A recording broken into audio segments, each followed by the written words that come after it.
So in the part 1 we have discussed that the last example of part 1 video was that over Z10 class 2 is a prime element but not it is an irreducible one.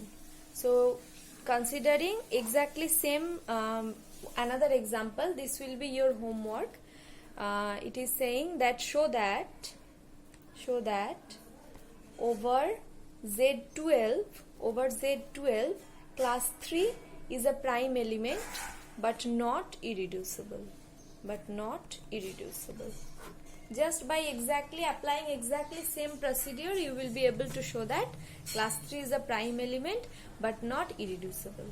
The proof of prime element part is exactly same, and for the irreducibility part you just need to find out class 3 can be represented as a product of two non-unit elements. Then your work will be done. How we can do this? I am just giving one hint how to prove that class 3 is not an irreducible element. For that reason, we just can write class 3 equals over Z12. We can write class 3 into class 9. That means class 27 over Z12. It will become class 3. So class 3 can be represented as class 3 into class 9, none of which is a unit over Z12. That means class 3 can be represented as the product of two non-unit elements. That means it is not reducible. That means we can reduce it. It is reducible element. It is not an irreducible element. So this proves the irreducibility part, and prime part is exactly same just like the previous example. This will be your homework. Okay. Next, moving to the next example.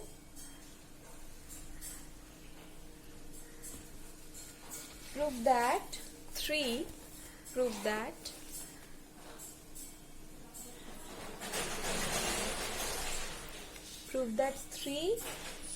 is an irreducible element over Zi. 3 is an irreducible element over Zi. Zi means A plus Bi, this type of elements where A comma B belongs to Z. You need to prove 3 is an irreducible element. So let's check. Let 3 can be represented like this: A plus Bi into C plus Di. Now we are considering the norm function. So n of 3 should be equals n of A plus Bi into n of C plus Di. We are taking the norm function equals exactly the same thing, alpha into alpha bar. N alpha equals alpha into alpha bar. Okay. So it will become 9 equals A square plus B square into C square plus D square. Right. So what are the possibilities of these two terms? A square plus B square can be equal 3 and C square plus D square can be equal 3, or the first one should be 9 and the second one could be 1, or the first one could be 1 and the second one could be 9. These are the only 3 possibilities for A square plus B square, because they are all integers and we need to find their product as 9. Now let us consider the cases one by one. Now whatever when the first case, that means A square plus B square equals 3 and C square plus D square equals 3. Can it be happened? This one, there exists any integer A, B or C, D such that their square sum becomes 3? The answer is no, there doesn't exist any integer. So this case cannot be happen. Now if you consider this case, what will you get from there? A can become plus minus 3, comma B equals 0, or A equals 0 and B equals plus minus 3, right? And for this part, C square plus D square equals 1, we can write C equals plus minus 1 and D equals 0, or C equals 0 and D equals plus minus 1. These two cases can be happen. Now if you consider this case or this case, if you consider this one, it becomes the C plus ID, this will becomes 1 plus 0i. That means 1 or minus 1. So the elements becomes plus 1 comma minus 1. The second element C plus Di. That means this is a unit over Zi. right? That means one element becomes unit. And if you consider this case, then what will happen? This a plus minus 3 b equals 0 and a equals 0 or b plus minus 3, this will becomes the associate of 3. That means associates which are 3 comma minus 3. Then a plus b, in that case the a plus bi becomes associate. So the only possible divisors of that particular element 3 over zi is either the associates or the units. That means 3 is an irreducible element over zi. Okay, this is a good procedure of finding irreducibility criteria just using the norm function. It is the easiest procedure to get the answer. Now let's solve another example using this norm criteria.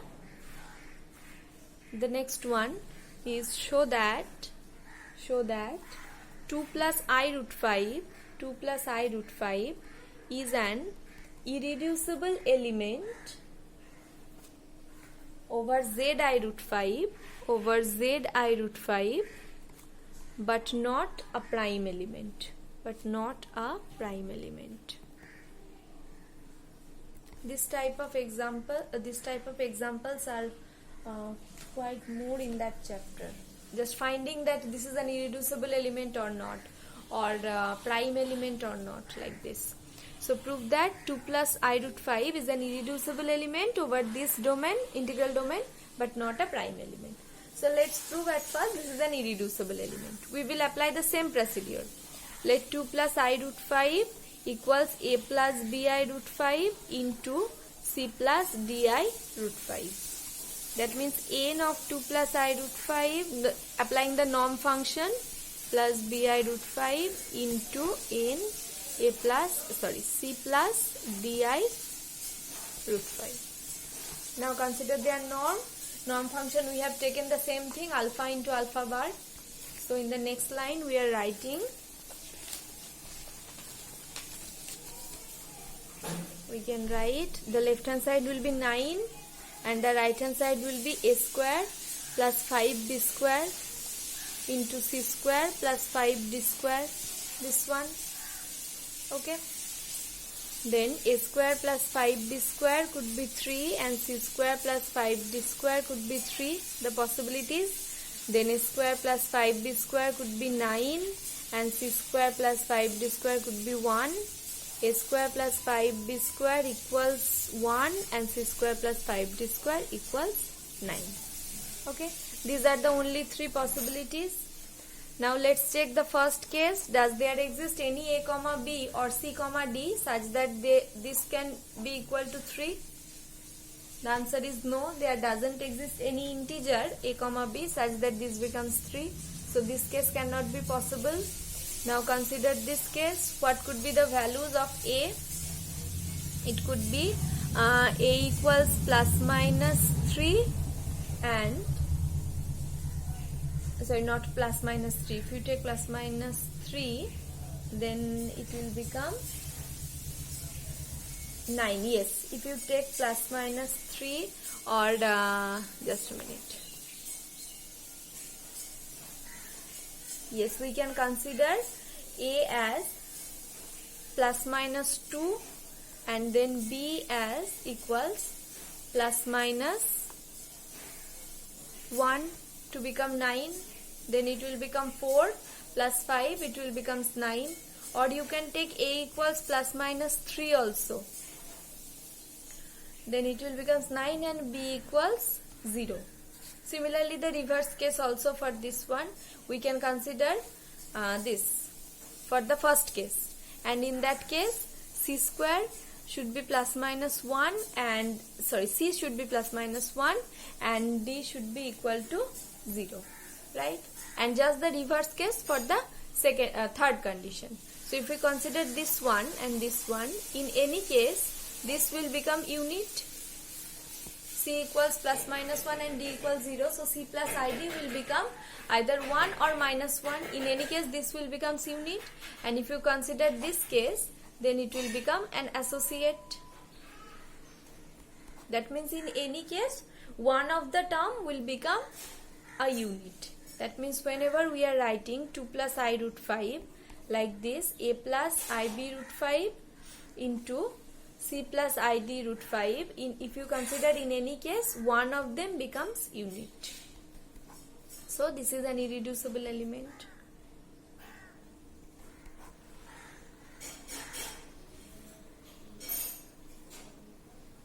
Okay.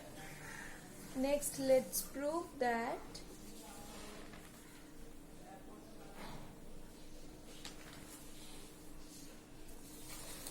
this is not a prime element. To show that 2 plus I root 5 is not a prime element, what we are doing, considering 2 plus I root 5 into 2 minus I root 5. This will become 9. Just multiply them, we will get the result. This will become 9, and 9 can be written as 3 into 3. That means from here what we can write, 2 plus I root 5 divides 3. Because 3 is a prime element, 3 into 3 dividing this. So obviously, 3 into 3 can be represented like this into this. So 2 plus I root 5 divides 3. So from here we can write 3 equals 2 plus I root 5 into another some element which is taken as a plus b I root 5. Okay. Now applying norm function. So we can write 9 equals, this will be also 9, the norm of this function, into a square plus 5b square, that is a square plus 5b square equals 1. What is a square plus 5b square? This means norm function of a plus bi root 5, right? This is equals to 1. So from there what we can write, a plus b root 5 is a unit. Okay. Now what are the units of this particular integral domain zi root 5, what we are discussing about? Zi root 5, the units of zi root 5s are plus minus 1. That means a plus b root 5 can be equals either plus 1 or minus 1. Now let's one case at a time. Let's take a plus bi root 5 equals plus 1. Then if a plus b I root 5 equals plus 1, then what we can write from there? If it is equals plus 1, then put the result in the previous statement. So we will get 3 equals 2 plus I root 5. That means 3 equal to 2 and 1 equals to 0, which is absurd. So this case isn't possible.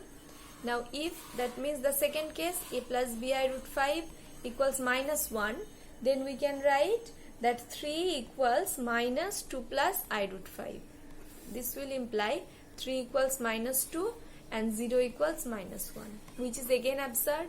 That means this case cannot be happen. That means our assumption was wrong. That means 2 plus I root 5 is not a prime element.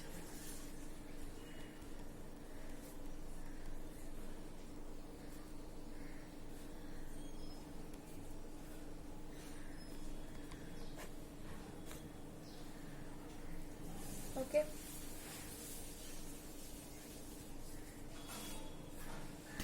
I'm giving you another example which will be your homework, just exactly the same procedure using norm function. The question is, show that in Zi 3 is a prime element, but not 5.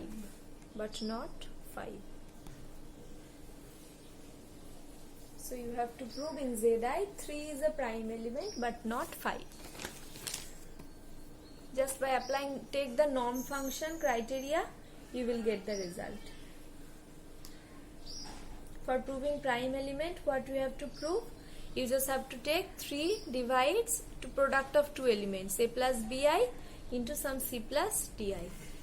Now take norm function over both the sides and get the all possible values of a, b, c, d. You will get and get the all possible values of A, B, C, D, you will get the result. Okay, this one will be your homework. In Zi, 3 is a prime element but not 5. You need to prove that. Moving to the next example.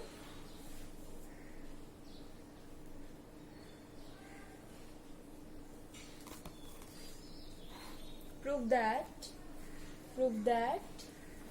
in Z I root 5, in Z I root 5, 3 is not a prime element. 3 is not a prime element. Prove that in Z I root 5, 3 is not a prime element. How will you do that? Not a prime element. That means we need to find out that is 3 is dividing the product of two elements like AB. 3 dividing AB, but 3 does not divide A nor B. So what we can write? 3 divides 9. Okay, this is always true. Now 9 can be written as 2 plus I root 5 into 2 minus I root 5. If you multiply this, you will get 4 minus minus plus 5, that is equals to 9. So 9 can be written like this into this. That means 3 divides this product of two elements, but 3 neither divides 2 plus I root 5 nor divides 2 minus I root 5. So by this counter example we can say 3 is not a prime element, because 3 is dividing their product but not the any individual of them. So 3 is not a prime element. Okay. So for disproving something, we can try to find some counter examples also. Otherwise, the norm function procedure is always there. You can use it. Moving to the last example. The last example is example number 3. Show that root over minus 3 is a prime element. Is a prime element in Zi root 3. In Zi root 3. This problem is also solved in SK-Mappa book. You can check it from there also. Prove that root over minus 3 is a prime element over Zi root 3. So let's start. Let root over minus 3 is dividing product of two elements A plus bi root 3 into C plus di root 3. Okay. That means from there what we can write, root over minus 3 into some x plus I root 3 equals A plus bi root 3 into C plus di root 3. Right, because this should be represented as the multiple of root over minus 3, as this is root over minus 3 is dividing their product. So we can write this for some x plus I y root 3 belongs to Zi root 3. Now we are applying the norm function on both sides.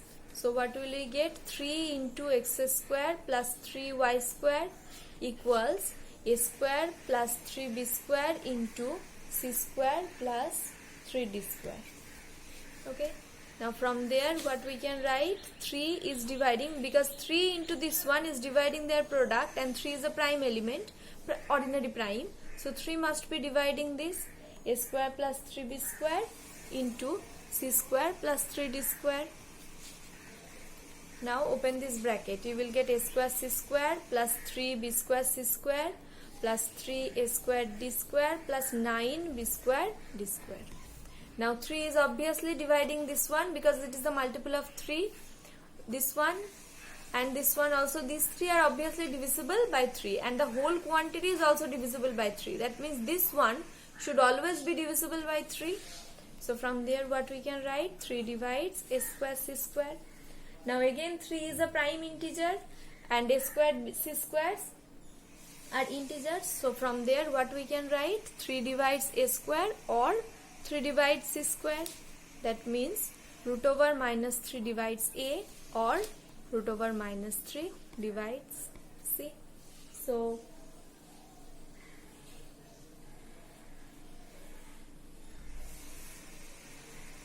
from there what we can write, root over minus 3 divides a plus b root over minus 3. Right, obviously this will dividing, this one is obvious case, and it is divides this also from there. So this will divide the sum, and from there we can write root over minus 3 divides c plus d root over minus 3. This one just by similar manner. So in any case root over minus 3 is dividing this one or this one. So from there what we can claim, this is a prime element.